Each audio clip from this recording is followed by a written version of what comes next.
Bé, molt bon dia a tothom i benvinguts a aquesta sessió web del Seminari de Recerca del DEMOC 2022. Obrirà el nostre director general de Bon Govern, Innovació i Qualitat Democràtiques, en Jaume López. Aquí donem pas ara mateix, tot seguit. Gràcies, Jaume, quan vulguis. Gràcies, Cristina. Bé, bon dia a tothom. Benvinguts i benvingudes i moltes gràcies per ser-hi, per ser aquí, compartint els resultats d'aquestes recerques del DEMOC 22. La veritat és que a nosaltres no només ens fa molta il·lusió sentir-vos i tenir finalment un recepcionament públic d'aquestes recerques, sinó que a més per nosaltres és una línia estratègica fonamental de la Direcció General de Bon Govern, Innovació i Qualitat Democràtiques. Nosaltres, quan repensem el Pla Estratègic de Govern Obert i Bon Govern, sempre plantegem els nostres objectius estratègics, o els estem plantejant, dividits en tres grans àmbits. Hi ha un àmbit, insistim, d'infraestructura, de revisió, d'innovació, el que és tant la infraestructura normativa com la infraestructura, diríem, de pàgines web, etc. Tenim un segon àmbit, que és l'àmbit de la promoció de la qualitat d'aquelles coses que ja fem i que no requereixen d'un canvi de context, per tant, que no requereixen de nova infraestructura. I tenim un tercer àmbit, i aquest és l'àmbit que connecta amb la jornada d'avui, que és l'àmbit que anomenem de la difusió, la recerca i la sensibilització. És, òbviament, molt important que hi hagi una col·laboració i una relació bidireccional entre, per un costat, l'acadèmia i l'administració, l'acadèmia que fa investigació, que va més enllà, que ens ajuda, que ens apunta, que ens fa propostes i reptes de futur que després s'hauran d'aterrar, i també, en aquest triangle, la sensibilització, a través de l'acadèmia o a través directament de l'administració. Cal que donem coneixement a aquesta recerca i a les polítiques públiques que fem. Aquest triangle, administració, acadèmics, universitats i ciutadania, és, com dic, un dels tres eixos fonamentals del pla estratègic i, per tant, en aquest sentit, emmarcaria perfectament la jornada d'avui amb aquest element estratègic, com us dic, per nosaltres fonamental. El 2022, perquè recollim les recerques del DEMOC 22, ja estan en marxa les recerques del DEMOC 23. En concret, fan referència a quatre investigacions, a quatre recerques que van gaudir en conjunt d'uns pressupostos al voltant de 60.000 euros, amb uns pressupostos per cadascuna d'aquestes recerques entre 6.000 i 15.000 euros, i que, com veurem en els propers minuts, en aquest cas van centrar-se força, s'han centrat molt en la participació i el gènere, amb tres projectes, en tres línies de recerca que ens plantegen reptes en aquest sentit i investigacions en el sentit temàtic del vincle entre participació i gènere. Hi ha una quarta també recerca que es presentarà avui, que és els resultats més vinculada a la participació en línia. Bé, jo no em vull allargar, naturalment, no és avui el protagonisme, sinó insistir en el tema que també, amb experiència en l'àmbit acadèmic, insistir en el fet de la col·laboració, de que tant si estem parlant de recerca bàsica, com si estem parlant d'una recerca que està més connectada amb les polítiques públiques, crec que és important que tots ens plantegem, i sé que tothom ho fa, però constantment el sentit de les nostres investigacions, com finalment aquestes investigacions podrien tenir un aterratge en forma de polítiques públiques i, per tant, no desvincular aquests tres barrets que sempre tenim, que és el de ciutadà, interessat en un tema com la democràcia, el d'acadèmic, i finalment, encara que en aquests moments no tingueu aquesta responsabilitat, però sí val la pena sempre fer la reflexió sobre com es converteix aquesta recerca en una política pública, perquè en definitiva això també és un element substancial per nosaltres, que tenim com a funció justament acabar concretant aquestes propostes, o com a mínim plantejar-nos com aquestes propostes es concreten en forma d'accions cap a la ciutadania i d'accions d'innovació. Així doncs, espero que aquesta jornada sigui molt profitosa. Us he de dir que entraré i sortiré perquè tinc reunions, però que segur que veig la gravació amb molt d'interès i amb moltes ganes de sentir-vos o bé de sentir en diferit les presentacions d'avui. Per tant, moltes gràcies i li passo la paraula a la Cristina un altre cop. Gràcies. Bé, reiterem la benvinguda a aquest seminari web sobre les recerques del DEMOC en l'àmbit del foment de la qualitat democràtica. Com ja sabeu, aquestes convocatòries són bianuals i s'impulsen des de la Direcció General de Bon Govern, Innovació i Qualitat Democràtiques i, més concretament, des de la Subdirecció General de Participació Ciutadana. En la sessió d'avui coneixerem els resultats de 4 projectes que ja han finalitzat en el marc de la nostra convocatòria del 2022. El format de la sessió seran una sèrie de presentacions d'un màxim de 15 minuts de durada, durant les quals els investigadors ens mostraran els resultats de la seva recerca. Un cop finalitzades aquestes exposicions, obrirem el torn de preguntes i de debat, on ens encantaria que poguéssiu aportar el vostre parer o plantejar les vostres inquietuds sobre tot allò que haurem escoltat. En el cas que tingueu preguntes, podeu fer servir l'eina de preguntes i respostes i les compartirem amb tothom al final de la sessió. Pel vostre coneixement, el seminari web s'està enregistrant i serà publicat en el canal de Govern Obert de la Generalitat de Catalunya, de YouTube. Per aquesta raó és important mantenir els micròfons silenciats i les càmeres apagades durant les intervencions dels ponents.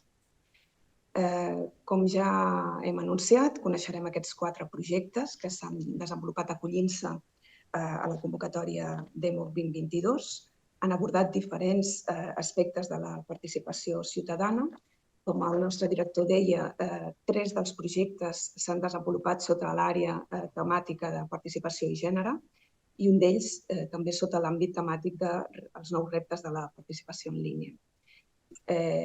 Us avancem que aquest programa d'intervencions serà sumament interessant, així que sí que us pregaria que en la mirada del possible ens ajustem a aquests 15 minuts màxims per intervenció. Començo, doncs, tot seguit a fer la presentació de la primera de les recerques que ens compartiran avui. La primera de les recerques es titula La divisió de gènere a l'agenda del Parlament de Catalunya. És a càrrec de la Laura Chaqués com a ponent. La Laura Chaqués Bonafont és catedràtica de Ciència Política a la Universitat de Barcelona i investigadora sènior a l'Institut Barcelona d'Estudis Internacionals, IBEI.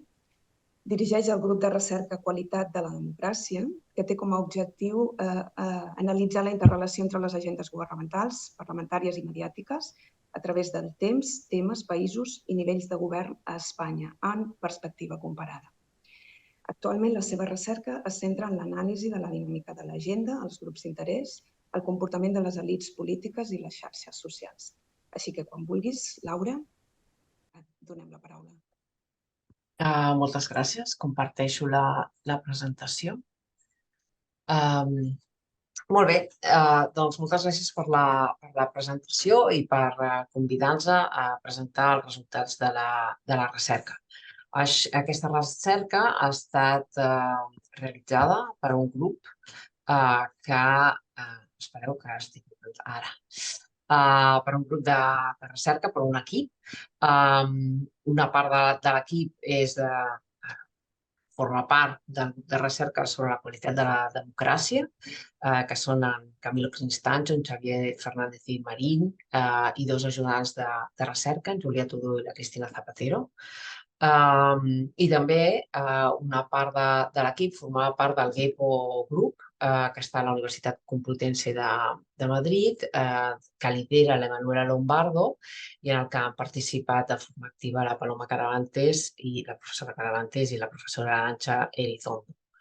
Llavors, nosaltres en aquesta recerca el que fèiem era preguntar-nos, la pregunta fonamental era sota quines condicions augmenta la participació de les dones diputades en el debat parlamentari.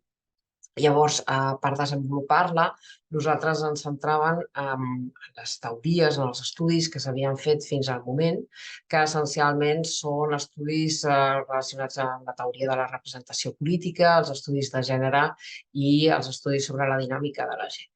I aquests estudis, doncs, el que ens venen a dir i demostren és que hi ha un biaix important en la representació de gènere. Les dones participen menys en els debats parlamentaris, tenen una presència menor i aquesta desigualtat es dona especialment en els temes que estan considerats com temes d'alta política o els temes si voleu, més rentables políticament. O sigui, els temes que surten en portada dels diaris, els temes que els ciutadans consideren que són més importants.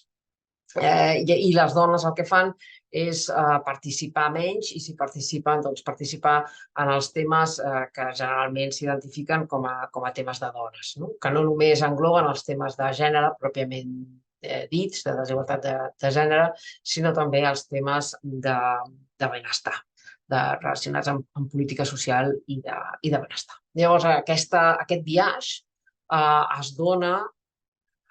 La idea fonamental és que són les institucions, tant formals o informals, de governança de les institucions públiques, des del Parlament, el govern i altres institucions, les que perpetuen aquesta desigualtat, aquestes velles resistències. Clar, llavors això nosaltres el que comentem, seguint aquests estudis, és que és problemàtic tant des d'un punt de vista de la representació substantiva com de la representació simbòlica. Les dones no tenen les mateixes opcions de representar els posicionaments, les diferents formes d'entendre el problema en totes les polítiques públiques i, a més, no són identificades com un actor important en determinats debats. I aquesta seria la importància, la rellevància del per què estudiar això i intentar trobar solucions més inclusives. Això afecta tot aquest discurs a les dones, o nosaltres ens centrem en l'anàlisi de les dones, però òbviament afectaria a qualsevol biaix respecte a qualsevol altre col·lectiu o minoria. Llavors, nosaltres analitzem aquestes resistències, podríem dir resistències clàssiques o antigues, i també la segona part de l'anàlisi se centra en l'anàlisi de les noves resistències que apareixen en els últims anys amb l'arribada de l'extrema dreta als parlaments, que en el nostre cas, en el cas de Catalunya, es concretaria l'any 21. Llavors, què fem? Nosaltres analitzem la participació, l'accés de les dones al debat parlamentari i tenim com a variables explicatives, perquè, clar, nosaltres el que volem explicar és sota quines circumstàncies l'accés augmenta o hi ha una variació en l'accés a l'arena parlamentària. Llavors, nosaltres tenim en compte com a variables explicatives els números de dones, les dones que lideren, perquè nosaltres sabem que a mesura que hi ha més dones al Parlament, les opcions de les dones per accedir al debat parlamentari augmenta, però també sabem que això no és un factor important, però no determinant per garantir l'accés de les dones. Un altre factor és els factors de lideratge. I el nostre estudi també el que demostra és que com més dones estan liderant a l'arena parlamentària com a presidentes de comissió, però especialment com a portaveus del grup parlamentari, més possibilitat hi ha que la dona participi en un ventall d'àrees polítiques més amplis. També una altra de les variables explicatives és l'escenari de la política. Nosaltres sabem i també demostrem en l'estudi que la participació de les dones sempre és més elevat de forma significativa en les arenes que són més tancades. O sigui, les dones participen més en comissió parlamentària, en els debats que es donen en comissió, que no pas en els debats que es donen al ple. En aquells debats que són més amplis, més visibles, no més amplis, més visibles, les dones de forma sistemàtica participen menys. Per què? Perquè tenen també una rendibilitat política, els debats en el ple, més elevat que no pas els debats en comissió. Un altre dels factors, el quart factor que nosaltres tenim en compte és la variació per àrees polítiques. Com he dit abans, les dones participen més en temes de gènere, en temes de política social, participen sistemàticament menys en els temes relacionats amb l'alta política, que en el cas de Catalunya es concreta en els temes econòmics, i després veiem diferències significatives per partit polític i per ideologia, com ara expliquem. Per tant, nosaltres expliquem aquestes resistències clàssiques i també us expliquem quina ha sigut la reacció en els últims anys respecte a les polítiques d'igualtat.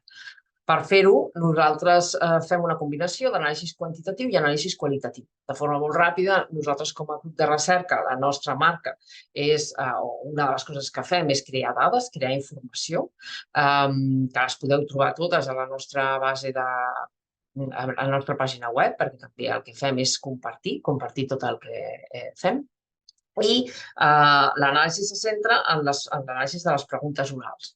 Per què les preguntes orals? Si teniu preguntes després ho podem parlar, però les preguntes orals en els sistemes parlamentaris seria un dels únics instruments que tenim a la nostra disposició per analitzar activitats vinculades directament a l'activitat individual dels diputats. Qualsevol altra activitat està vinculada al grup parlamentari, mentre que la pregunta oral sí que té està identificada de forma directa amb un diputat, amb una diputada. Llavors hem analitzat més de totes les preguntes orals que s'han fet des de l'any 96 al 2022, tant en ple com en comissió. I això serien unes 12.000 preguntes. I també tenim i hem desenvolupat per aquest projecte una base de dades de parlamentaris amb les seves característiques socioeconòmiques, perquè també el que analitzem és si hi ha una vinculació directa entre l'expertise que té el diputat i el tipus de temes que tracta a l'arena parlamentària. Són els que estudien economia, els que fan més preguntes sobre economia. Hi ha diferències significatives entre homes i dones.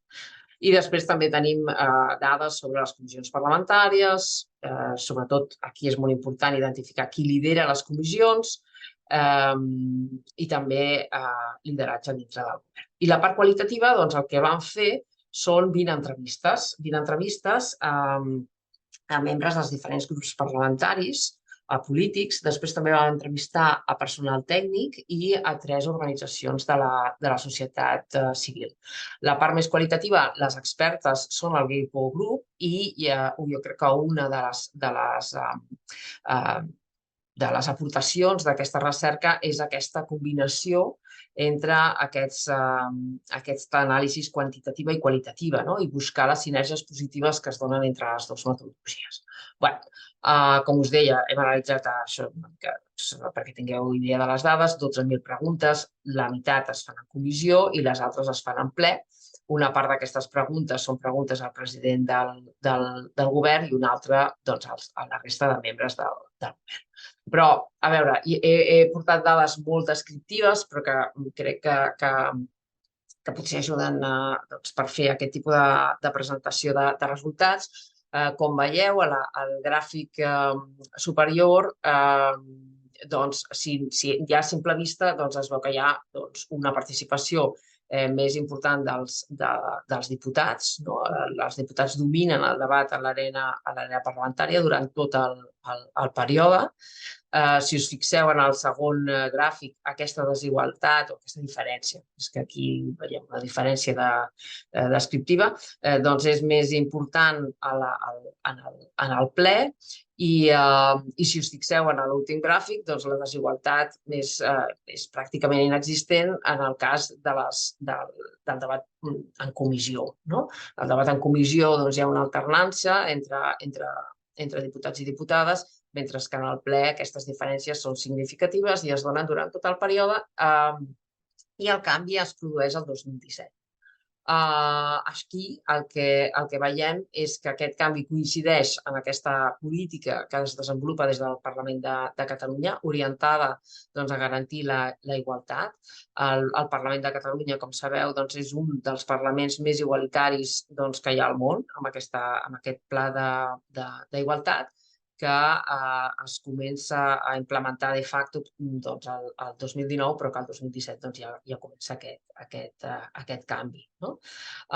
Llavors, aquí, perquè veieu hi ha unes diferències significatives en la participació de les dones també, una de les conclusions de l'estudi, com us deia abans, és que existeixen aquestes diferències en quant de què parlen les dones.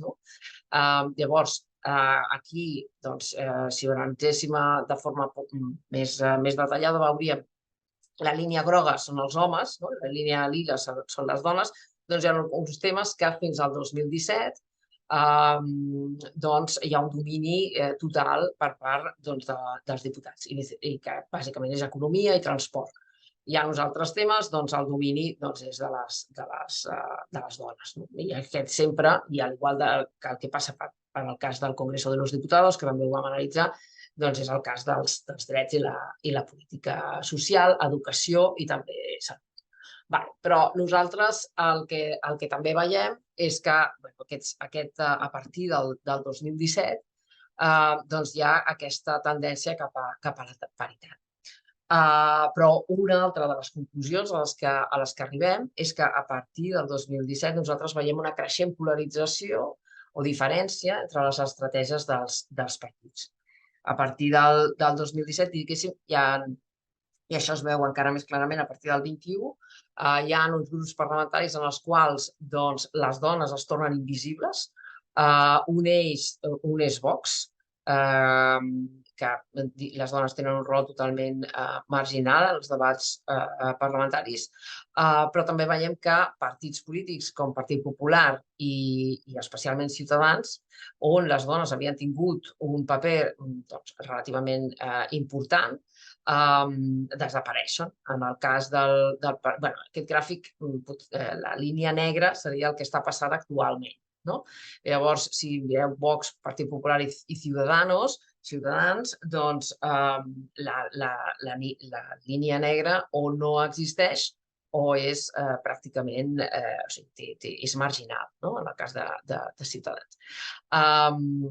Mentre quan estava Inés Arrimadas i tenia aquesta portaveu, la participació de les dones havia arribat a superar el 50%. També aquest gràfic posa de manifest que als partits de dretes hi ha una resistència passiva. Durant tot el període la participació de les dones és molt menor que en la resta dels partits polítics que fan un esforç per promoure la participació de les dones a l'arena parlamentària. Però també aquest gràfic el que posa de manifest és que mentre hi ha alguns partits que invisibilitzen a les dones, hi ha uns altres partits que el que fan és donar un rol de total monopoli a les dones en el debat parlamentari. En el cas de les preguntes orals, si algú fa una pregunta oral, en el cas d'Esquerra o en el cas del Partit dels Socialistes, és una dona. Fins la pràctica, si voleu, desaparició dels diputats que fan preguntes al govern o que fan preguntes al president del govern de la Generalitat. Iniciativa seria el que es manté d'una forma més equilibrada, amb una tendència creixent a la participació de les dones. Però tant el PSC com Esquerra, diguéssim, es passen de frenada. Aquí es veu potser encara millor. Jo no sé si em queda massa temps o ja vaig directe a les conclusions, no? No sé, moderadora, tinc temps? Moderadora? Perdona'm, Laura, que tenia el micròfon silenciat i estava parlant i no em senties. Sí, jo crec que disposes d'un parell de minuts més. Vale, perfecte. Llavors, el que nosaltres, a tot això, l'explicació, bàsicament, el que nosaltres demostrem, seguint el que passa en els altres parlaments, com és el Congrés dels Diputats, és aquesta tendència a una participació, a una desigualtat per part de la participació de les dones en els debats parlamentaris fins al 2017, I a partir del 2017 s'intensifica el 2019, hi ha un canvi de tendència, que podríem dir que és una tendència cap a la creixent polarització. Hi ha uns partits en els quals es desenvolupen una política activa per garantir la participació activa de les dones a l'arena parlamentària, i hi ha uns altres partits que el que fan és adoptar una tendència oposada. En el cas dels partits progènere és molt clara, no?, aquesta aposta cap a una radicalització de la postura, i els partits antigènere, que venen liderats per Vox, el que fan és una postura totalment oposada.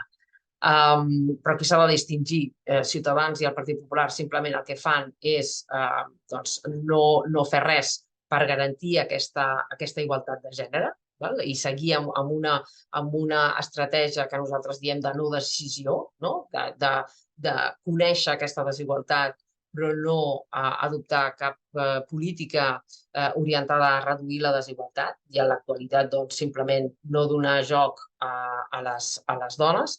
I en el cas de Vox, a través de les entrevistes qualitatives, el que nosaltres hem identificat són unes estratègies actives en contra del que serien les polítiques d'igualtat. O sigui, fins ara les estratègies eren unes estratègies de no decisió per part dels que no compartien aquestes polítiques d'igualtat de gènere, i actualment, amb l'arribada de Vox, nosaltres veiem que hi ha unes estratègies però orientades a limitar aquestes polítiques d'igualtat. Aquí us hem resumit quines serien aquestes polítiques antigènere que lidera Vox, que bàsicament serien des de l'ús de la violència verbal en els debats parlamentaris, la deslegitimació de qualsevol política orientada a la igualtat de gènere, aquest ús més essencialista que diem de la representació descriptiva i simbòlica, i després això ho fan creant aliances amb la societat civil per promoure aquestes polítiques antigènere. Però potser el més interessant aquí és que aquesta actitud antigènere el que ha creat, nosaltres diem, és que ha creat un escenari polític en el que hi ha una creixent polarització, i que aquesta polarització queda clarament visualitzada. Hi ha uns partits que el que fan és posar les dones o garantir que les dones monopolitzen el debat polític, cosa que no havia passat mai, i hi ha uns altres partits polítics que el que fan és promoure la seva invisibilitat dintre de l'arena parlamentària, i això acaba sent molt gràfic. Llavors, jo ho deixaria aquí. Tenim molt més material, especialment a través de les entrevistes en profunditat. També hem pogut conèixer de primera mà quin ha estat com viuen els diferents grups parlamentaris, els diputats i les diputades, aquesta desigualtat, i que ens han ajudat a corroborar moltes de les qüestions que nosaltres havíem analitzat utilitzant tècniques quantitatives. També he dit que no tothom ens va respondre, que hi ha una sèrie que hi ha dos grups parlamentaris, el Partit Popular i Ciutadans, que no ens van atendre. Van ser els únics grups que no van voler participar en l'estudi. La resta ho va fer i va participar molt activament. I actualment ja tenim dos articles que ja els hem enviat. També ja vam enviar aquest esborrany d'informe tècnic. També hem participat a diferents congressos. Si voleu, fet amb moltes altres activitats. I bé, jo ja ho deixaria aquí i amb ganes d'entrar en el debat posterior i de sentir els meus companys. Gràcies. Moltíssimes gràcies a tu, Laura. Donaré pas a la següent recerca. Abans m'agradaria recordar-vos a tots els assistents que disposeu d'una eina, que és la Q&A, preguntes i respostes, per plasmar aquí inquietuds, comentaris, dubtes, i els anirem recollint al llarg de tota la sessió per compartir-los al final, en l'espai de debat. Gràcies. Dono pas a la següent recerca, com us deia. El títol és EduDemoc, Educació per la democràcia, proposta d'ambients d'aprenentatge democràtics per promoure la participació de les dones universitàries en processos deliberatius en contextos educatius, amb la Concepción Fuentes com a ponent. La Concha Fuentes és professora del Departament de Didàctiques Aplicades a la Facultat d'Educació de la Universitat de Barcelona, coordinadora de la línia de doctorat en didàctiques, membre de l'equip de coordinació del màster de formació al professorat d'educació secundària, membre del grup de recerca en didàctica de la geografia, la història i altres ciències socials de la Universitat de Barcelona i especialista en formació inicial i contínua del professorat de ciències socials. Quan vulguis, Concha. Molt bon dia i moltes gràcies a tots i a totes i sobretot moltes gràcies per aquesta oportunitat. Oportunitat perquè personalment i el nostre grup de recerca no entén la recerca si no és amb aquest element transversal i aquest element aplicatiu. Nosaltres la recerca la fem des del vessant educatiu i també de comunicació, però sobretot educatiu per la meva banda. Per tant, la nostra recerca té sentit si es pot aplicar realment i es poden treure millores per la situació del context educatiu actual, que sense cap mena de dubtes és una situació sensible, com totes sabem. Per tant, agraeixo especialment al Departament de Participació i de Qualitat Democràtica per l'oportunitat i sobretot als companys i les companyes que avui ens trobem per poder parlar d'un dels temes que crec que són fonamentals, que té a veure amb la participació i el gènere, que són dos elements fonamentals. Bé, nosaltres, particularment jo, no he creat cap presentació. Per què? Perquè considero que una de les millors maneres de fer-ho pot ser a través de la pàgina web que nosaltres hem creat com a resultat del nostre projecte, que tot seguit us la compartiré i anirem dibuixant el que ha estat la nostra recerca, els objectius, les diferents fases de la nostra recerca i les principals conclusions a les quals hem pogut arribar. En qualsevol dels casos, aquí simplement us donaré això, pinzellades del que ha estat, però per tots els preguntes que tinguem, després ja podem dedicar un temps a això. Passo, per tant, a compartir amb totes vosaltres la web que nosaltres vam elaborar. Es veu correctament? Sí? Perfecte. Doncs, bé, comencem. El nostre projecte porta per títol EduDemoc, Educació per a la ciutadania, proposta d'ambients d'aprenentatge democràtics per promoure la participació de les dones universitàries en els processos deliberatius en contextos educatius.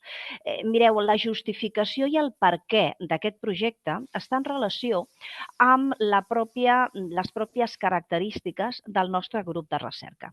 El grup de recerca DIGES té com a finalitat fonamental treballar en aspectes relacionats amb la didàctica de les ciències socials. I un dels eixos d'interès que sempre ens ha preocupat és analitzar el que és la competència social i ciutadana. Això va de la mà dels diferents currículums escolars que hem tingut i les diferents línies de treball. Bé, en aquesta competència social i ciutadana ens ha preocupat especialment estudiar amb els nostres estudiants, parlo d'estudiants d'ESO i de batxillerat, ens ha preocupat especialment el desencís. Sí? Em sentiu bé, companys? És que... Sí? Jo crec que et sentim bé. Bé, perdoneu. Doncs un dels elements que ens ha interessat sempre estudiar, sobretot, és el desencís polític. El desencís de la participatiu que els nois i les noies d'educació secundària i batxillerat s'ha mostrat darrerament. Per tant, aquesta era una línia d'interès que ens preocupava. I aquesta línia d'interès va arribar a la universitat i ens vam adonar que també hem trobat aquest desencís i aquesta falta d'interès per la política en general, per la participació en particular, l'hem vist en les nostres estudiants de la Facultat d'Educació. Aquest era un element inicial de justificació, però també hem trobat un altre, que és encara més la perspectiva de gènere. És a dir, ens trobem a la nostra facultat, que és la Facultat d'Educació, una majoria participativa, una majoria de noies que les trobem a les nostres aules, però en canvi veiem que la participació d'aquestes noies és clarament inferior. Per tant, aquests van ser els dos elements que ens van preocupar. A partir d'aquí vam intentar analitzar com realment, quin era el problema. És a dir, ens vam centrar fonamentalment en dos aspectes. El primer, analitzar la presència i la implicació de les dones universitàries amb la Facultat d'Educació en primera instància i també amb la Facultat de Psicologia, però sobretot amb la Facultat d'Educació, en els diferents canals de participació. Per tant, aquest era un primer interès. Realment volíem diguem-ne, copsar aquesta implicació real. I per una altra banda, també teníem fins i tot, si em permeteu, el deure de conscienciar sobre la importància d'aquesta participació de les dones universitàries en el que és la Facultat d'Educació. Per tant, el nostre projecte es vertebra al voltant de, fonamentalment, aquests dos elements. La necessitat de diagnosticar i la necessitat de conscienciar i, finalment, la necessitat d'actuar. Per tant, el nostre projecte s'estructura al voltant de les fases que teniu aquí. La primera fase, que és la fase diagnòstica. La segona és la fase de l'elaboració de tallers didàctics. La tercera fase és la de creació de materials i la quarta fase és la fase de difusió. Bé, en principi, la primera fase, aquí teniu, com veieu, aquí teniu l'explicació dels diferents objectius i la temporització de cadascuna de les fases. A mi m'agradaria passar a la primera, que és la fase del diagnòstic. Realment, com us he comentat, vam veure que l'escassa participació dels estudiants en general al voltant de la participació al que són els òrgans deliberatius de la Facultat d'Educació, això ho vam copsar. A partir d'aquí vam crear un qüestionari per realment veure l'interès que li veuen als estudiants de la nostra facultat a la participació en tots aquests òrgans, l'interès que li veuen i, sobretot, el coneixement que tenen d'aquests òrgans deliberatius. I això ho vam fer amb un qüestionari que ara us ensenyaré. Us passo un vídeo d'un minut en el qual la coordinadora d'aquesta primera fase, que és la doctora Alba Ambrós, us resumeix breument quin és el sentit d'aquesta part.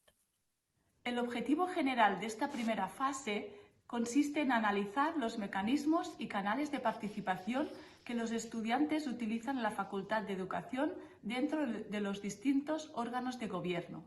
Para poder desarrollar este objetivo, todo el equipo hemos diseñado un cuestionario con distintas preguntas y fases para que lo contesten todos los estudiantes de la Facultad de Educación y también los de la Facultad de Psicología.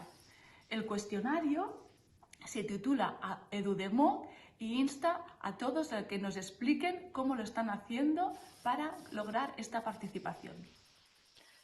El objetivo... Veieu, per tant, aquí teniu, a la web, teniu justament aquest qüestionari. És un qüestionari que pregunta sobretot sobre com promouen, és a dir, què es fa per promoure la participació de les dones, l'interès que tenen en aquesta participació i com ho fan. Els resultats d'aquesta primera fase estan en procés de redacció de diversos articles que després ja us comentaré. En aquest sentit, us haig de dir que la doctora Ambrós va tenir, òbviament, un conjunt de persones que van treballar plegades. Destaco, sobretot, persones de la Facultat d'Educació, la Facultat d'Educació, com per exemple el Josep Bustems, entre d'altres, la Caterina Calderón, de la Facultat de Psicologia i el grup de companys i companyes que formem el que és la recerca. Bé, d'aquesta manera, amb aquesta primera fase, podíem realment diagnosticar quina era la situació. Però, clar, no era suficient. No només diagnosticant o fent aquest qüestionari als estudiants. Per això també, en paral·lel, el que vam fer van ser entrevistes amb persones significatives dins d'aquests òrgans de govern de la facultat. Estem pensant fonamentalment amb el vicerector de docència, també de recerca, i sobretot ens va preocupar especialment la Comissió d'Igualtat i vam realitzar diverses entrevistes a persones que formen aquesta Comissió d'Igualtat de la facultat. Bé, passem a la segona fase. La segona fase tenia com a objectiu el disseny d'uns tallers, és a dir, amb la primera fase hem tingut clar, perfectament definit, les dificultats que hi ha, la poca participació i el poc interès. Per tant, el que ens preocupava era que això justament passava a una facultat com la Facultat d'Educació. Per tant, aquestes persones que sortiran de la nostra facultat seran mestres. Per tant, ens interessava especialment que aquestes noies, aquests nois que surtin i siguin futurs mestres, realment vegin la importància de treballar la participació amb els seus nens i nenes a les aules i també aquesta participació des d'una perspectiva especialment de gènere. És per això que vam imaginar uns tallers per poder diguem-ne, formar-los en aquesta línia. Els tallers realment li vam donar moltes voltes, si em permeteu, l'expressió. Per què? Perquè realment pensàvem que tenien que estar relacionats directament amb tot un seguit d'activitats d'ensenyament i aprenentatge i unes assignatures troncals. És així que vam imaginar aquests tallers de la mà de les professores de diverses assignatures del grau d'educació infantil i primària, concretament les assignatures de didàctica de la història, les assignatures d'art, societat, educació. En aquest sentit, destaco la importància d'aquestes professores que a la vegada també eren investigadores del projecte, especialment la Hilària Velati o la Carolina Martín o la Elvira Barriga. Aquestes persones són fonamentals perquè dins de les seves assignatures van no només encabir els tallers, sinó ajudar a crear-los i a dissenyar-los. Per tant, els tallers el van crear aquestes professores, però amb l'ajuda d'expertes en el tema. Vam contractar en aquest sentit dues persones expertes en treballar la participació i en treballar la participació des de la perspectiva de gènere. Tenim, per tant, un grup d'experts, el grup de professors i, òbviament, la coordinació del projecte, en aquest cas, l'Alba Ambrós i jo mateixa. Per tant, amb aquestes idees vam crear moments de treball per imaginar com podríem crear aquests tallers. Una vegada creats aquests tallers, ara us passo realment un vídeo molt curtet en el qual veureu el sentit d'aquests tallers. Bueno, estamos aquí en la fase 2 del trabajo del EduDemoc. Estamos reflexionando sobre los talleres que vamos a implementar y generando ambientes de aprendizaje democráticos. Hilaria? Sí, esto es un poco nuestra intención, a ver si podemos dinamizar algunas actividades con nuestras alumnas. Fixeu-vos vosaltres que aquí parlem de creació d'ambients d'aprenentatge. Nosaltres érem perfectament conscients que perquè aquests tallers tingueren sentit, cal generar un ambient democràtic. Podem parlar molt de democràcia, però si l'ambient en la sessió, en l'aula, no és un ambient democràtic, té pocs efectes. En aquest sentit, el grup de recerca que us comentava, el DIGES, hem treballat molt amb la relació justament d'ambients d'aprenentatge i de creació de situacions democràtiques a les aules. Molt bé, per tant, a partir d'aquest treball vam elaborar aquests tallers. Aquests tallers es van implementar amb 3 sessions diferents. La primera sessió té a veure, és la que impartirà, com aquí teniu algunes imatges que us hem posat, la va impartir la Salima Girari i va girar sobretot al voltant del treball del privilegi, de l'opressió, dels estereotips. És a dir, el que volíem era que reflexionessin sobre el feminisme com a tal, sobre les opressions i els estereotips que hi havia com a punt d'inici.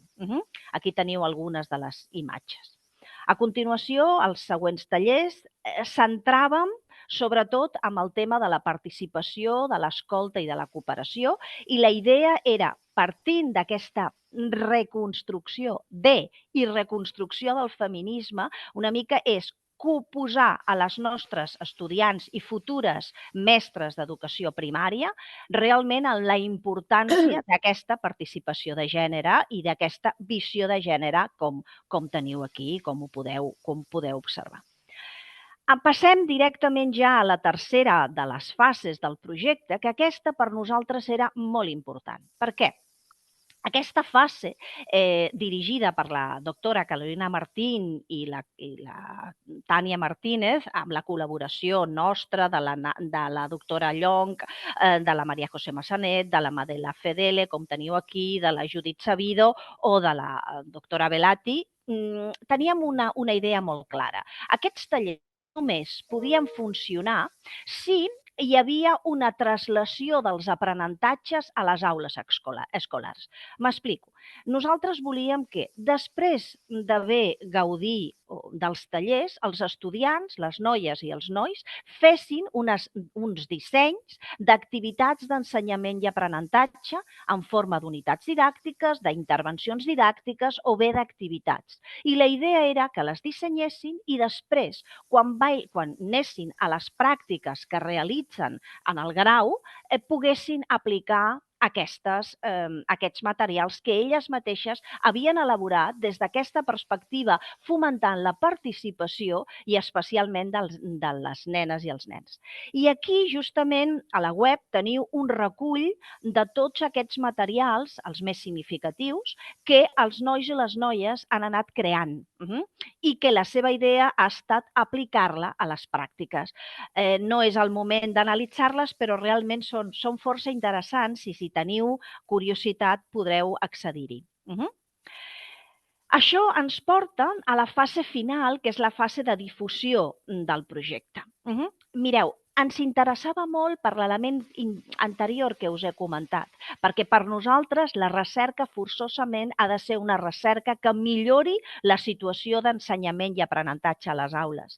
És per això que vam crear aquesta pàgina web com una manera de repositori de material didàctic, repositori que a la vegada també serviria per col·laborar amb unes altres de les recerques del grup, que és la recerca d'un I+D, és un I+D sobre justament participació i dones i transgènit, per tant, va de la mà en aquest sentit d'una altra recerca del grup. També ens interessava molt la creació de congressos, seminaris. En aquest sentit, destaquem un workshop que va realitzar una de les grans expertes en didàctica de la història i perspectiva de gènere, participació, que és la doctora Laura Triviño, que va realitzar una xerrada oberta a la comunitat educativa sobre alfabetització crítica feminista. Realment la subratllo perquè va ser especialment interessant. A la vegada també m'agradaria subratllar tot el que té a veure amb la Comissió d'Igualtat de la Facultat. Nosaltres hem treballat colze a colze amb la Comissió d'Igualtat de la Facultat justament per treballar en aquesta línia i perquè les nostres propostes siguin propostes que es puguin implementar en el grau d'educació primària. Òbviament hem estat participant en diferents congressos que, si voleu, després els podem parlar i explicar. Però sobretot, i aquí sí que subratllaria humilment, la gran aportació del projecte són que a partir dels tallers que es van elaborar i que es van implementar, una de la persona que es va contractar com a tècnica del projecte la Mireia Alarcón, antropòloga i especialista en el tema, va agafar aquests tallers elaborats i implementats, vam realitzar una anàlisi de la qualitat d'aquests tallers i sobretot de l'aplicabilitat d'aquests tallers i va realitzar una relectura d'aquests tallers. Ella, òbviament, ho va realitzar de la mà de la resta de companyes del grup, especialment la Hilària Bielati i jo mateixa. La nostra idea era, partint de l'experiència feta, volíem donar a la comunitat universitària la possibilitat de formació amb la línia de participació i gènere. Com a conclusió de tot això, la proposta que properament quedarà incorporada a la web serà justament una proposta d'aquests nous tallers amb les fitxes didàctiques per al professorat pertinent perquè ho apliquin i sobretot perquè veiem la necessitat de que realment la nostra recerca tingui una aplicabilitat com és en aquest cas. Aquests nous tallers segueixen a grans trets els anteriors, però òbviament estan adaptats i millorats. I per acabar, deixaré de compartir perquè... Molt bé. Per acabar, el que sobretot m'agradaria subratllar és que la nostra recerca, tant la part més qualitativa com la part més quantitativa, ha estat o ha seguit necessàriament les característiques d'una recerca per al que fa a instruments de recerca. És a dir, el primer dels qüestionaris que es va elaborar a la fase 1 va ser un qüestionari elaborat per experts i a la vegada també va ser ratificat per altres experts, vam estar canviant, és a dir, vam crear un grup de treball expressament per la creació, l'anàlisi i el disseny d'aquest qüestionari, exactament igual que els tallers, que vam crear un qüestionari inicial, els vam aplicar un qüestionari final. És a dir, que realment estem en procés de comptabilitzar tot això i de la realització de les publicacions. I la persona que va acabar de dissenyar els últims tallers, la Mireia, està també per aquí, per tant, m'ha dit que també si en un moment determinat hi ha alguna pregunta sobre el tema, ella participarà. A grans trets, és això el que us volia comentar, simplement agrair la possibilitat que ens heu donat. Moltes gràcies. Passo la paraula a la recerca d'en Sergio Villanueva. Anem una miqueta justos de temps, així que intento no allargar-me massa. El títol de la recerca d'en Sergio és Memo Twitter, Memòria històrica en línia, diagnòstic i propostes per una participació ciutadana, plural i democràtica a les xarxes socials.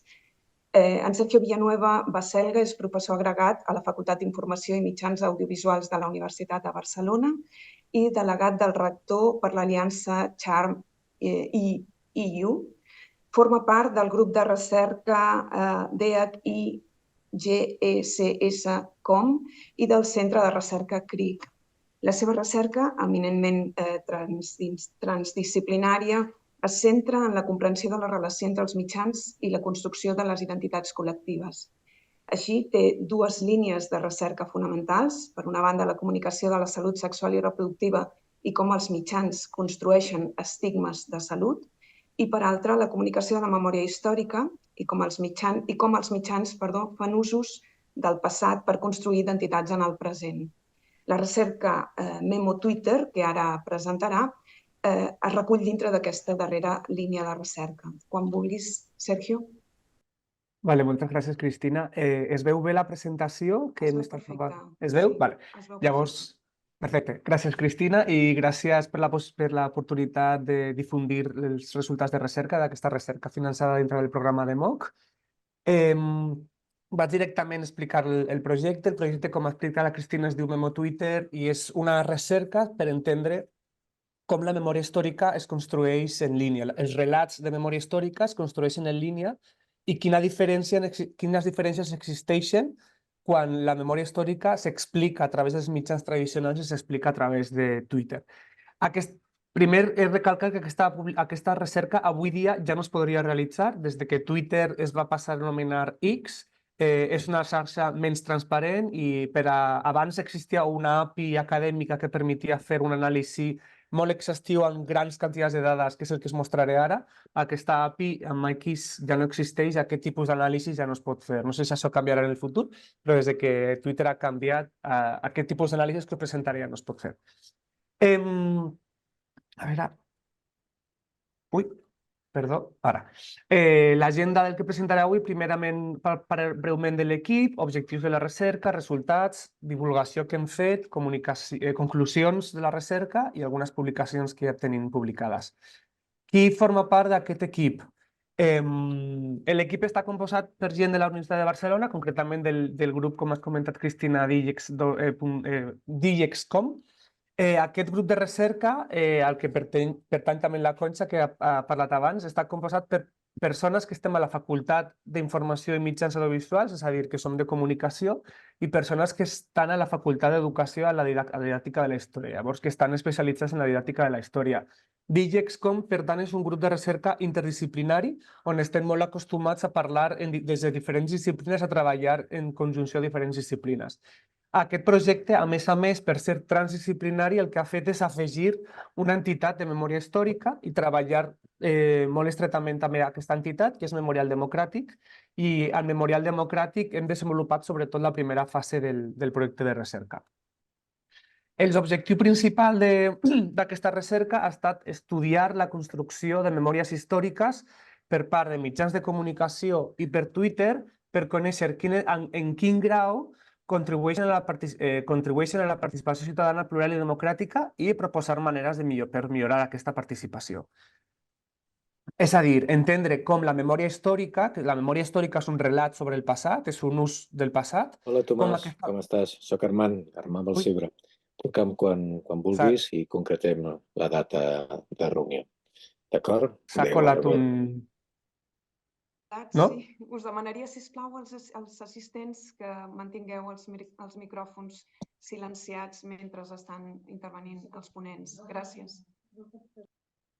Val, bueno, continuo. Això, comparar com es construeix la memòria històrica, que és un ús del passat, en mitjans tradicionals, on no pot participar la ciutadania, i en una xarxa social com a Twitter, on sí pot participar la ciutadania i les entitats de memòria, i veure com es produeixen aquests relats, si són diferents entre si o no. Així, 4 objectius principals. El primer és buscar els casos d'estudi, buscar en Memorial Democràtic, casos d'estudi en què hi hagin fets històrics rellevants que estiguin tenint un debat en el present, que puguin ser d'interès tant per el seu contingut històric i per la seva rellevància històrica com per la seva interpretació en el present. És a dir, events del passat, esdeveniments del passat, que en el present estiguin rebent un debat i que aquest debat sigui polaritzat.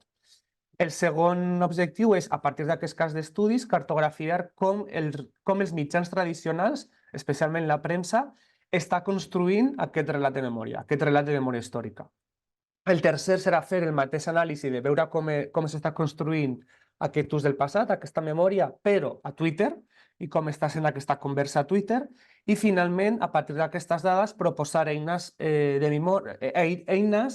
per portar a classe aquest debat, a classe secundària, com s'introdueix aquest debat a classe i com millorar aquesta participació ciutadana.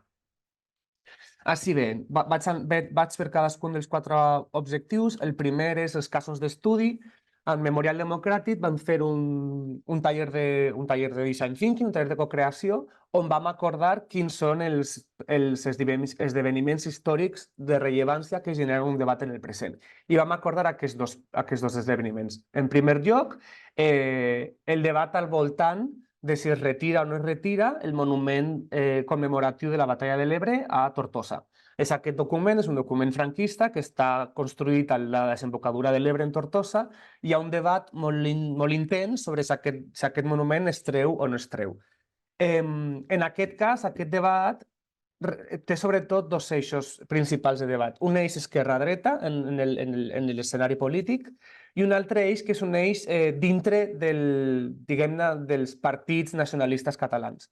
Per un costat, Esquerra, que sí que està a favor de la retirada, per l'altre costat, Junts, que en un principi, Junts, l'Espai Convergència, estava en contra de la retirada, Junts ara té una mena de no posicionament.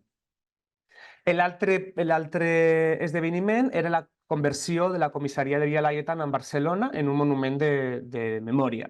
En aquest cas, només existeix un debat esquerra-dreta, ja que en l'eix nacional no hi ha tant debat sobre això. Llavors, són dos esdeveniments que són esdeveniments del passat, de la història contemporània, que al present, accions que tenen a veure amb aquest esdeveniment històric generen un debat. I això és el que ens interessava a nosaltres, veure com aquests dos esdeveniments es construeixen, les memòries d'aquests esdeveniments es construeixen als mitjans. Així que el primer que vam fer és agafar aquests dos esdeveniments i buscar en premsa quanta projecció han tingut en premsa entre el 2016 i el 2022. Vam veure que hi ha 249 notícies en aquests diaris en els que us presento que parlen d'aquests dos temes. Del tema de Tortosa vam trobar 134 notícies distribuïts entre El Punt, La Vanguardia, Nació Digital, ABC i Ara, i sobre Via Laietana 115 notícies entre Ara, Nació Digital, La Vanguardia, VilaWeb i El Periódico. La selecció ha estat que recollim notícies, recollim diaris que estan atravessades per tots els dos eixos, per l'eix nacional i per l'eix esquerra-dreta. D'aquesta manera hem tingut que cada esdeveniment hem analitzat 5 mitjans diferents. El que veiem com hem analitzat això, l'hem analitzat a partir d'aquest llibre de codis, hem fet un anàlisi de contingut. Molt resumidament, el que hem analitzat és una primera variable de cartografia, el diari, l'autor, l'any de publicació i si tenen recursos visuals. Després un eix sobre narrativa, quins són els actors presents als mitjans, quins esdeveniments expliquen i quins són els eixos temàtics. Un altre sobre enquadrament. Els enquadraments hem fet servir dues eines diferents que són la de Smetko i Valkenburg. Smetko i Valkenburg són uns enquadraments sobre atribució de responsabilitat política, com s'atribueixen entre si les responsabilitats polítiques dintre de la notícia. Dels Rosiers, que dels Rosiers és un enquadrament propi de la memòria històrica, i la quantitat de vegades que es menciona la paraula memòria. I finalment, una altra variable sobre desinformació. No us presentaré tot el que hem trobat, us presentaré només els més rellevants. Us presentaré sobre narrativa, quins són els actors més importants que es parlen, i sobre enquadraments, especialment enquadraments de Smetko i Valkenburg. Aquí us presento actors. Quins són els actors més presents i que més estan presents en el relat de la premsa. Com veieu, tant en Monument de Tortosa com en Via Laietana, la meitat de l'espai, o sigui, la meitat dels actors que ocupen espai en les notícies són actors polítics, o ajuntaments, o partits polítics, o la Generalitat, o el govern espanyol. Sempre més de la meitat de l'espai l'ocupen actors polítics i no hi ha espai per a entitats de memòria o associacions o societat civil que estan lluitant per a aquest tipus d'esdeveniments. Llavors, la construcció de relats històrics en la premsa tenen com a motor principal la política i els interessos partidistes i no tant els de les entitats que treballen per la història o els de la societat civil que està lluitant per a aquests esdeveniments. En el cas dels enquadraments de Smetko i Valkenburg, com veieu aquí, primer a la dreta us poso la quantitat de notícies publicades en cada any. Com veieu, en el cas de Tortosa ja va haver molta publicació en el 16 i després en el 20 i en el 21. En el cas de Via Laietana, més en el 19 i en el 21. El 21 és un any electoral, llavors ja tenim una primera aproximació que d'aquest tema es parla més quan hi ha eleccions, però sí que trobem diferències en com es parla. Com podeu veure, aquestes taules ens hem de fixar sobretot en el p-valor per saber si les diferències són significatives o no. En el cas de Tortosa, trobem que el marc que més es fa servir i que més canvia al llarg dels anys com es relata aquestes notícies és el marc de responsabilitat. És un marc en què els actors polítics es responsabilitzen entre ells. I només cap al 2020-2021 apareix el marc econòmic, és a dir, parlar d'aquest tema des dels costos econòmics que pot tenir aplicar-lo o no aplicar-lo. en el cas de Via Laietana, no es fa servir el marc de responsabilitat, sinó que el que es fa servir és el marc d'interès humà. És a dir, enmarcar les notícies des de quin impacte pot tenir aquesta transformació per a la societat. Llavors, hi ha diferències entre Tortosa. Us recordo que Tortosa tenia un debat que era esquerra-dreta, però també dintre de l'eix nacionalista, mentre que Via Laietana el debat era només dintre de l'eix esquerra-dreta. I d'aquesta manera és com s'explica que el debat de Via Laietana està més del costat de l'interès humà que no de la responsabilitat política, tot i que l'interès econòmic també apareix en el cas de Via Laietana. Si ens anem a Twitter, l'anàlisi de Twitter es realitza a través d'aquesta eina. Aquesta eina el que fan és analitzar tots els tuits que entre 2016 i 2022 s'han publicat tenint com a hashtag o Monument Tortosa, Monumento Tortosa o Comissaria Via Laietana. I cada línia és un retuit entre si. Llavors, aquesta eina és una eina que es diu T-Hoarder, que està desenvolupada per Mariluz Congosto, de la Universitat Carlos III de Madrid. El que fa és mapejar com és aquesta conversa i veure si existeixen com nuclis de conversa. És a dir, nuclis on es concentra una posició d'un debat. Com veieu, en el cas, el que tenim a l'esquerra és el cas de Tortosa, del monument de Tortosa, on trobem 4 pols diferents. Un pol molt allunyat que està centrat en... Tenim un primer pol, que és el número 1, que són els contraris a la independència de Catalunya i, per tant, contraris a la retirada del monument. I després tenim que aquest pol 1 parla molt i discuteix molt amb un pol 3, que són els que estan a favor de la independència de Catalunya al voltant de la societat civil i d'Esquerra Republicana. Hi ha un altre pol que està molt allunyat d'aquests dos, que és el pol al voltant de l'espai Junts, ex-Convergència, etc., que, com sabíem, hi havia una polarització entre aquestes dues esferes, i un quart pol una mica allunyat i que no parla entre la resta, que és el d'altres, sense posició fixa. El segon debat, que és el de Via Laietana, és el típic en el que hi ha 2 bombolles informatives que no parlen entre si.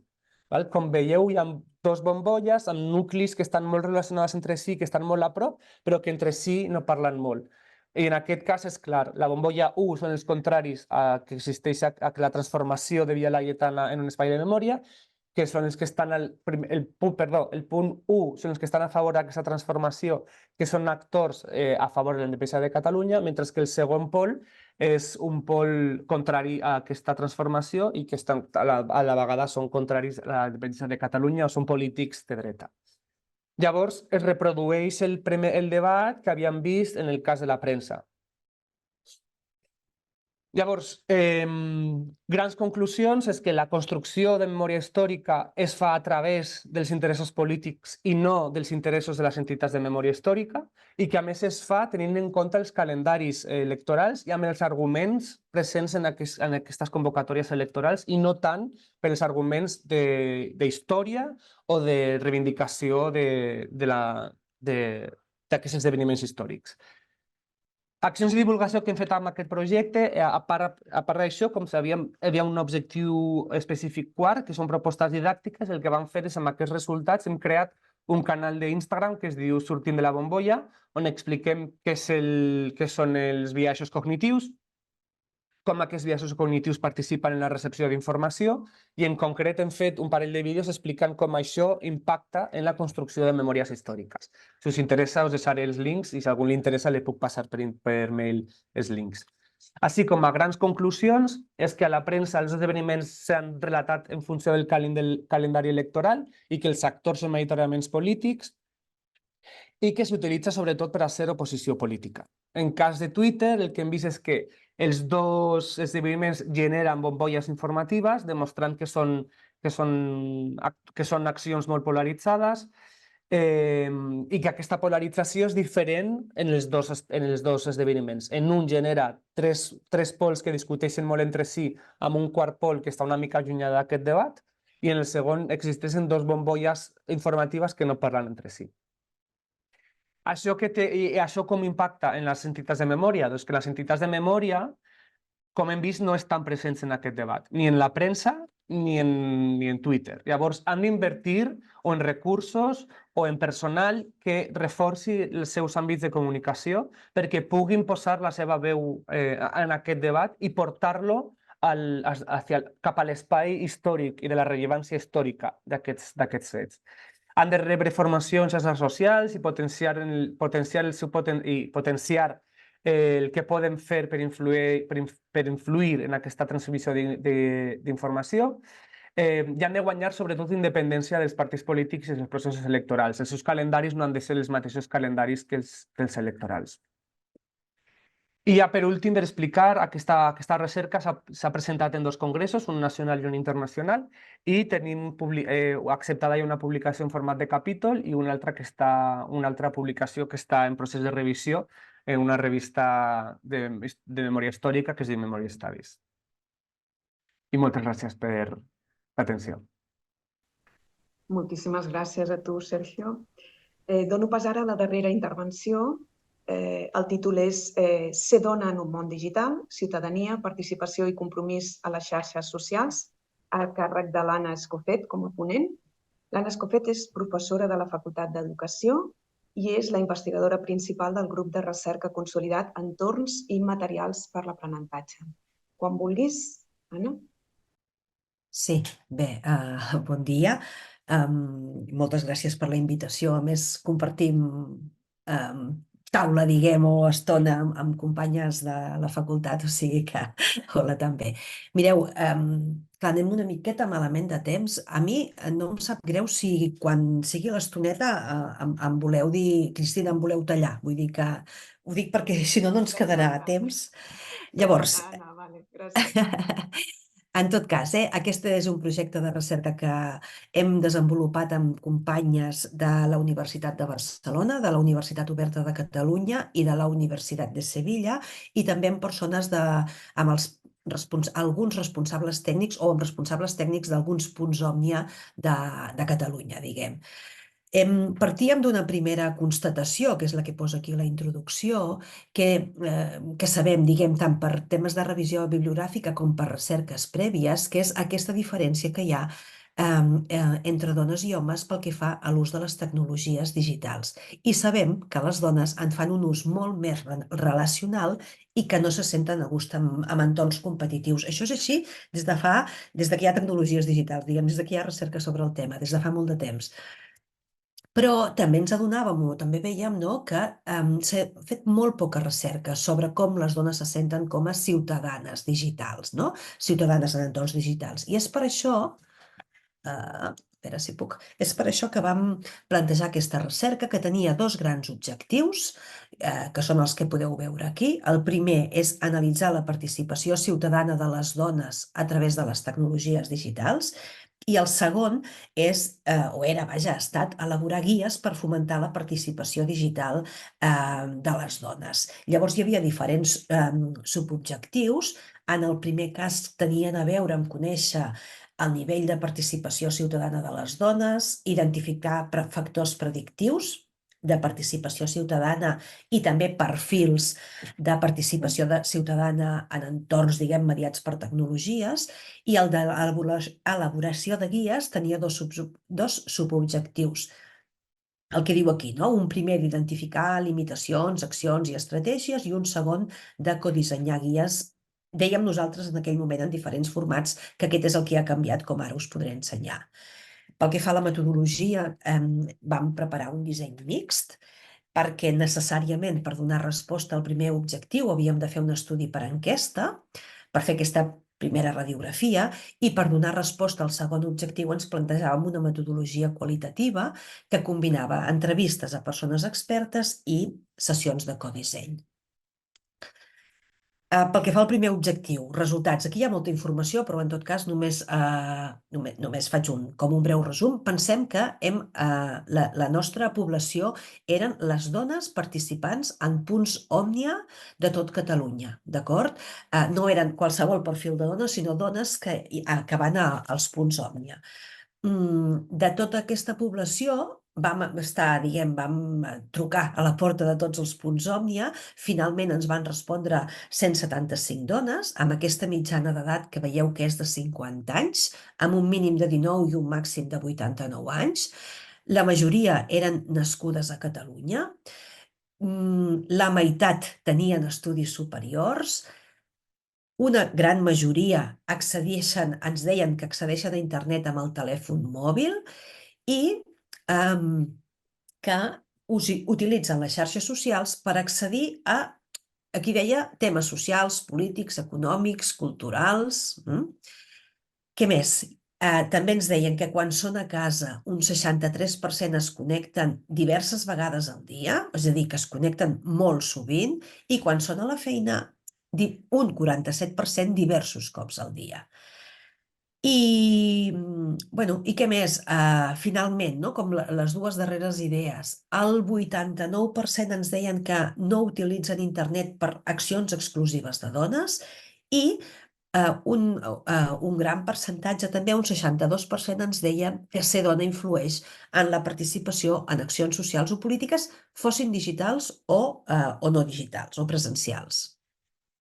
Bé, aquesta era la part de la descripció sociodemogràfica de la mostra. Pel que fa als resultats de l'objectiu 1, nosaltres vam fer servir 3 escales validades prèviament que determinen o que analitzen les relacions en aquest cas de les dones, en el nostre cas, de les dones amb les tecnologies digitals. L'escala 1 pròpiament és relacions establertes amb tecnologies digitals.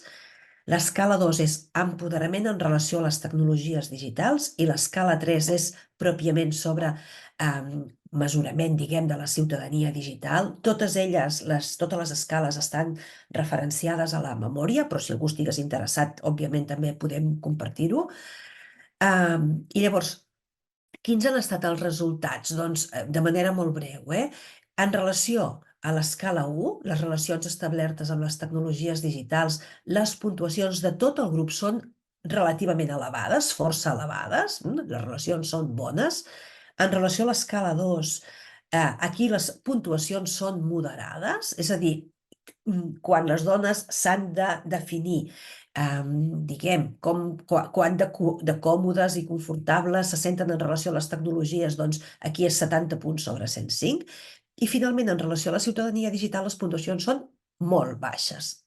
Les dones consideren, diguem que en relació a cada una de les subdimensions que té aquesta escala, el seu nivell de ciutadania digital és baix.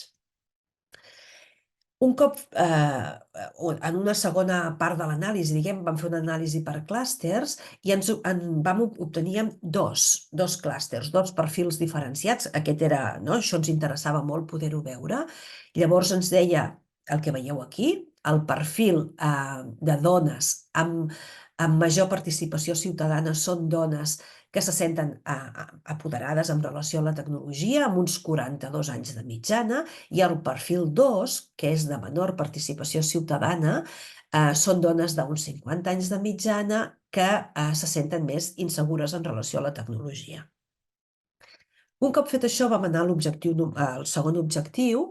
El que veieu aquí són els resultats de l'anàlisi qualitativa feta a les entrevistes amb persones expertes, i de tot el que posa aquí em quedaria com amb un parell d'idees. Per una banda, totes les expertes entrevistades i després analitzades les seves respostes coincidien en què cal fomentar la participació digital de les dones, perquè si no es fa per si sol, això no es produeix de manera espontània, diguem així, que per poder fomentar aquesta participació digital prèviament cal que garantim l'accés als dispositius digitals i a internet, que fora molt important, i ens ho deien les dones expertes, tenir entorns no mixtos per afavorir aquesta participació digital, és a dir, entorns exclusius per dones. I l'última, que és que caldria incorporar la dimensió de la cura dels altres i d'un mateix en el concepte de ciutadania digital. Aquesta Aquesta va ser una idea que ens va semblar molt interessant i rellevant perquè, de fet, la mirada que hi ha, les recerques que hi ha sobre ciutadania digital no incorporen la perspectiva de gènere. Llavors, les expertes ens ho apuntaven i, bueno, ens sembla ens sembla indispensable, molt interessant.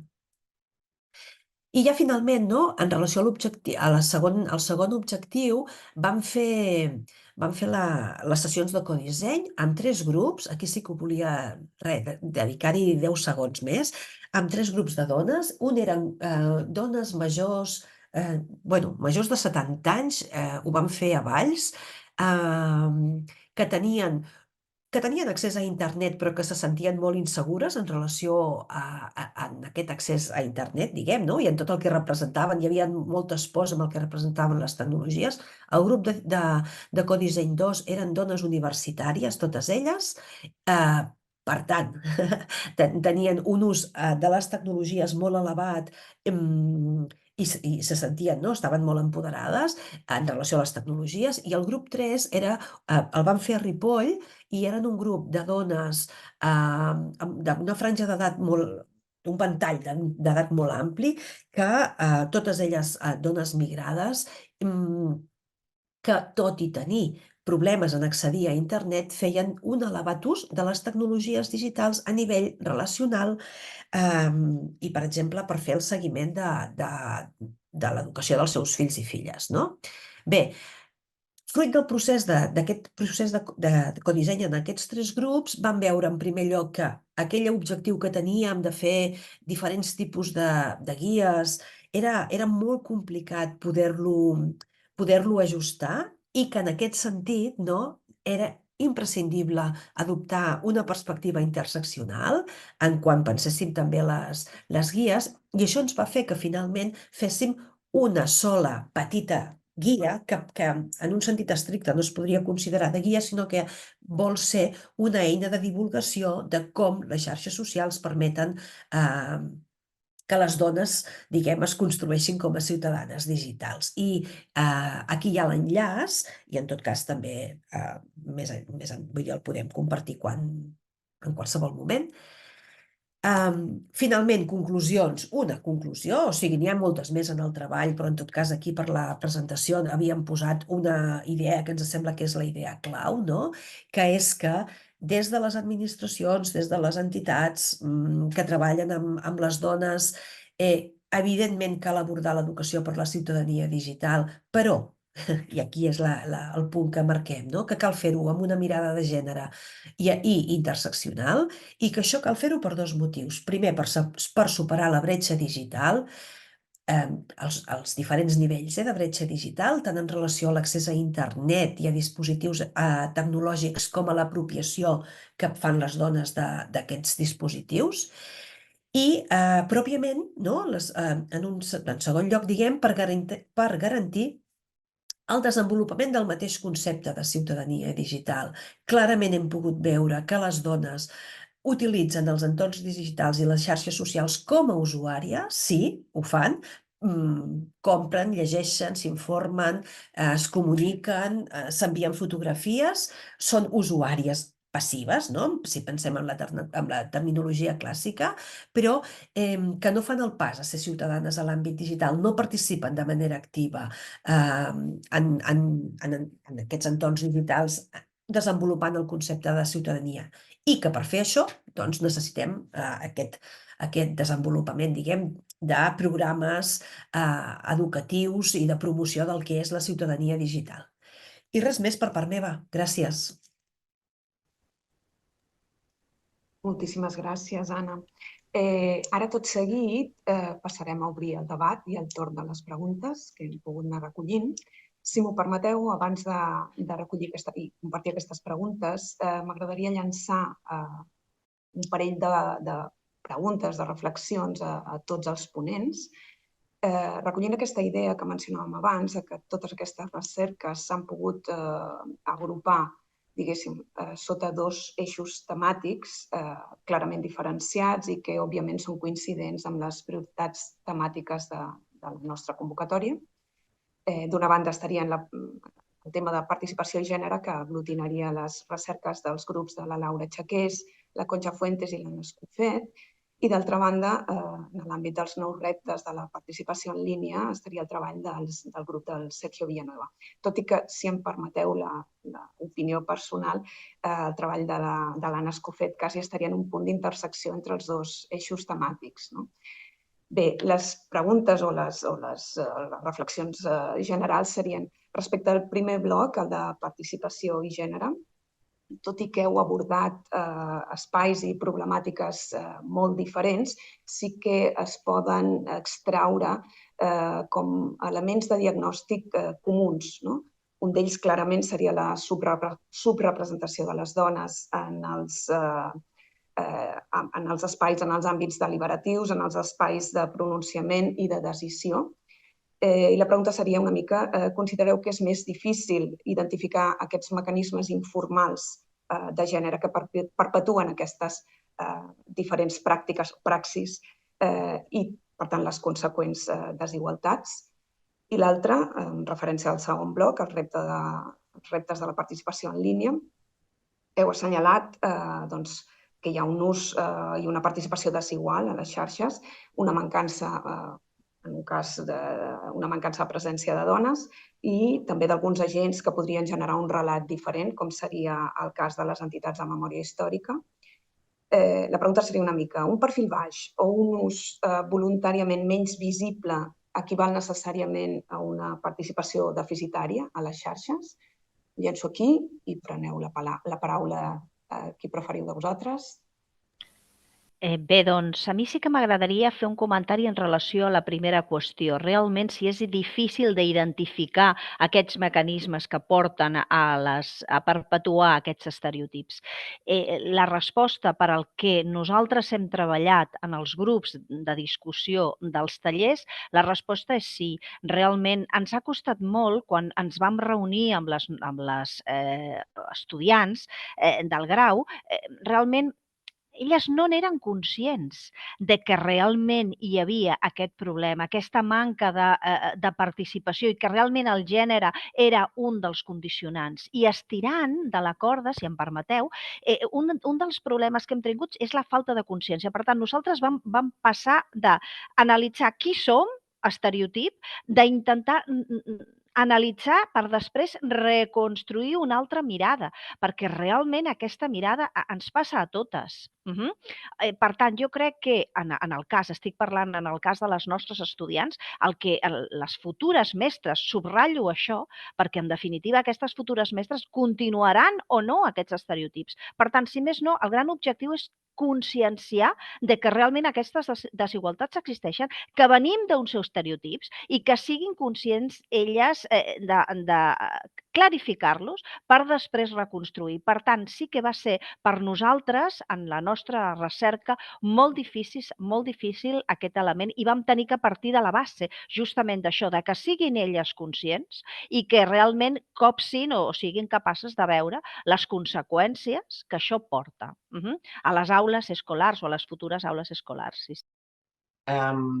Sí, jo estic molt d'acord. Quan ens vas enviar, quan has plantejat aquesta pregunta, clar, jo em plantejava quins són els mecanismes formals, si existeixen mecanismes que clarament en l'àmbit parlamentari determinin la no participació de les dones. I jo diria que això no existeix. O sigui, tots els mecanismes, totes les regles serien regles de caràcter informal.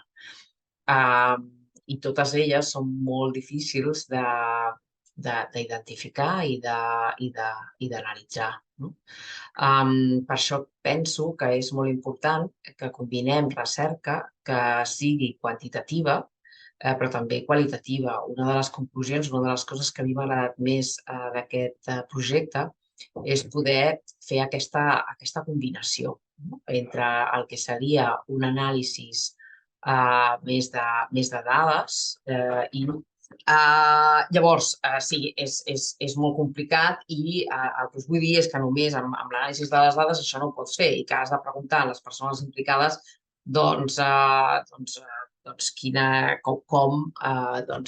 diferents regles informals, els comportaments poden determinar la seva més o menys participació a l'arena parlamentària.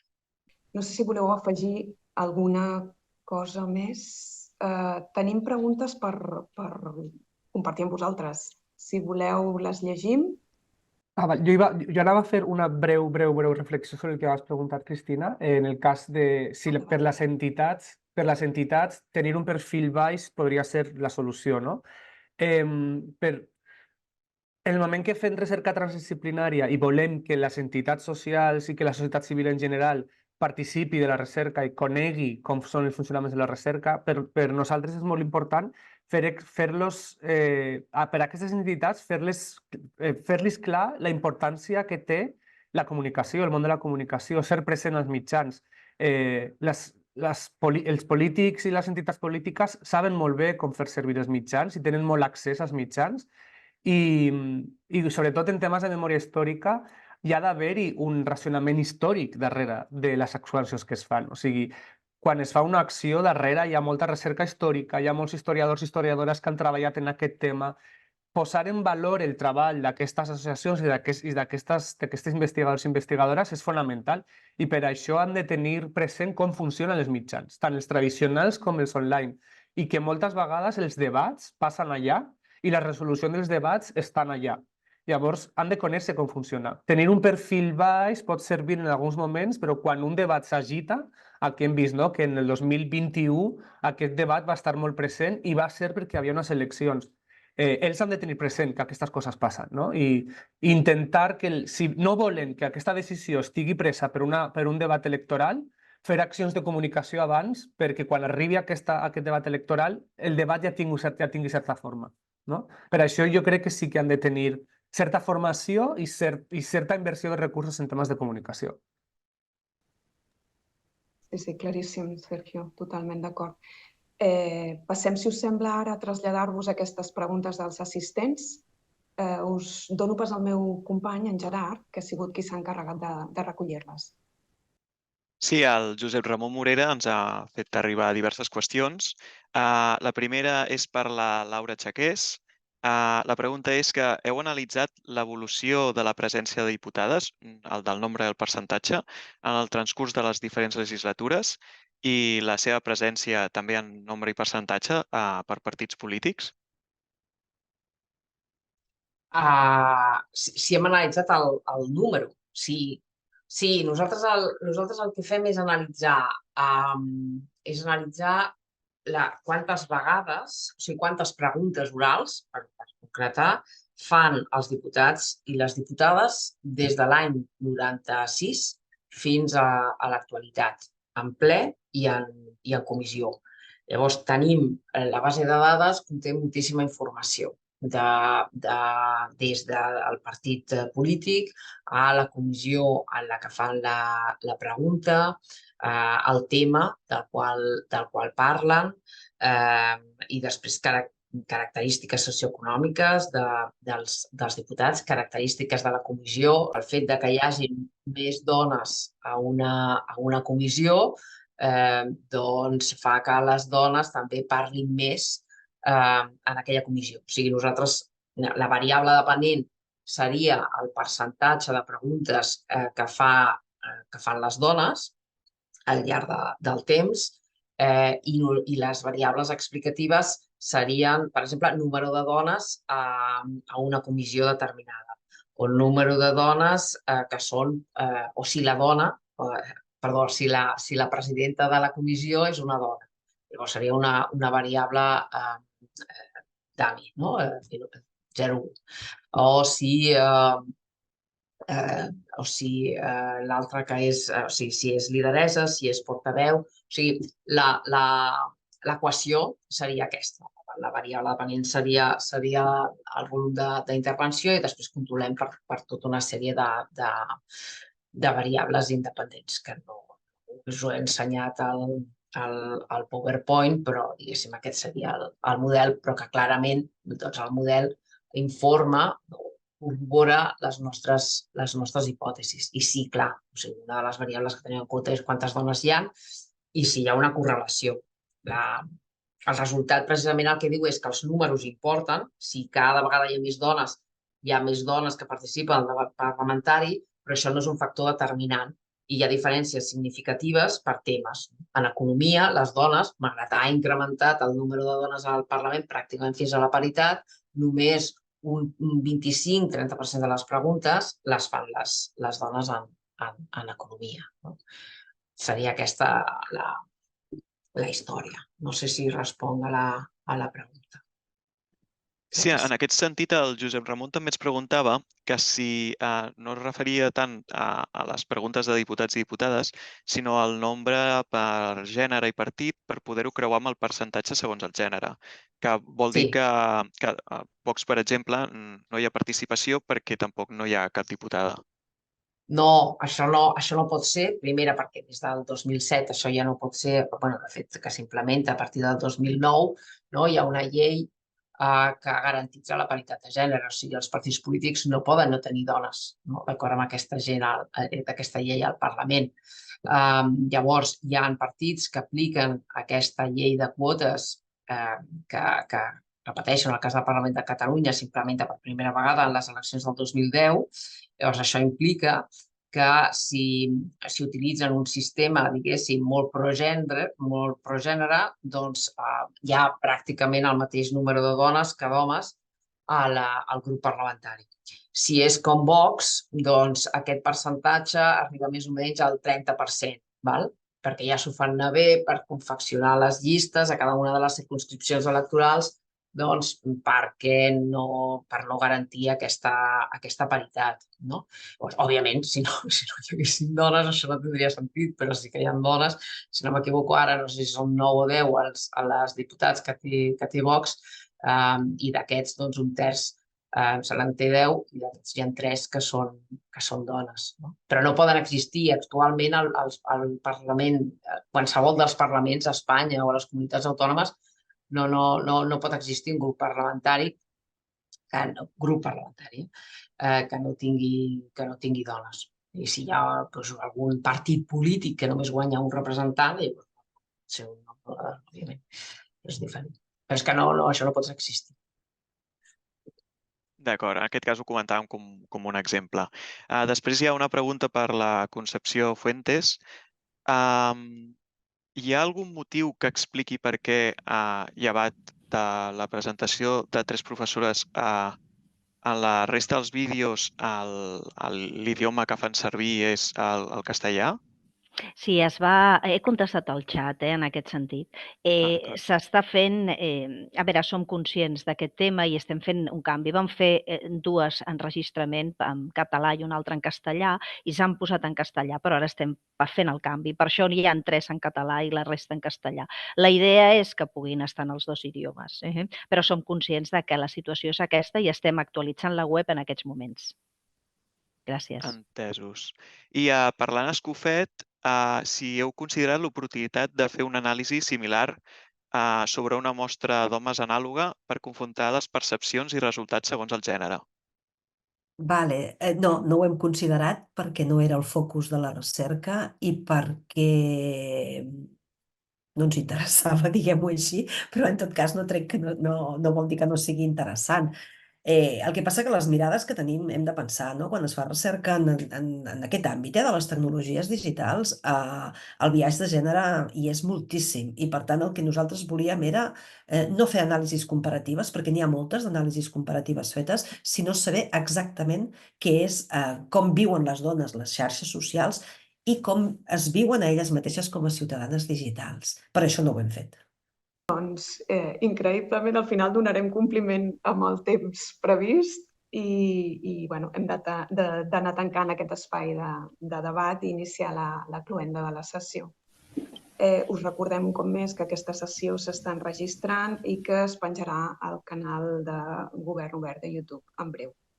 A banda, us agrairíem si podeu respondre al qüestionari d'avaluació sobre aquesta sessió que us compartirem al xat a continuació. Volia aprofitar també per anunciar-vos que, com molts de vosaltres ja sabeu, la convocatòria DEMOC s'obre cada 2 anys i si tot va bé, el proper mes de setembre del 24 està previst que es publiqui un cop més. Els temes encara no estan definits del tot, però aniran una mica en la línia dels que van plantejar la convocatòria del DEMOC 2023. I ara sí que dono pas a la Laura Sunyer, que és la nostra subdirectora general de Participació Ciutadana, perquè faci la cloenda de la sessió. Moltíssimes gràcies a tots. Gràcies, Laura. Moltes gràcies, Cristina. Em sumo als agraïments a la Cristina, a totes les ponents i els ponents per la vostra interessant explicació. Per nosaltres és de molt de valor i el que ara el nostre repte és que aquestes recerques, aquestes conclusions que vosaltres heu fet ens serveixin per millorar les polítiques públiques que impulsem, no? I que, a més de generar un debat i una reflexió a un nivell més teòric i més conceptual, tinguin un impacte real en el disseny de les nostres polítiques públiques. En aquest sentit, compartir amb vosaltres, com ja he fet en altres edicions, que les vostres preocupacions i les vostres observacions van molt en la línia de les prioritats que tenim a la subdirecció i a la direcció i tenen a veure sobretot amb elements d'inclusió. Efectivament, les experiències de participació ciutadana cada vegada es van extenent més, però tenim un gran repte pel que fa a la inclusió, tant des d'una perspectiva de qüestions d'inclusió digital, aquesta bretxa digital, que si la creues en participació ja és una doble exclusió, i també, òbviament, com ja portem prioritzant molt en temes de gènere. En aquest sentit, sabeu que és una de les preocupacions que tenim a la unitat, que tenim un guia per la transversalitat de gènere en processos participatius.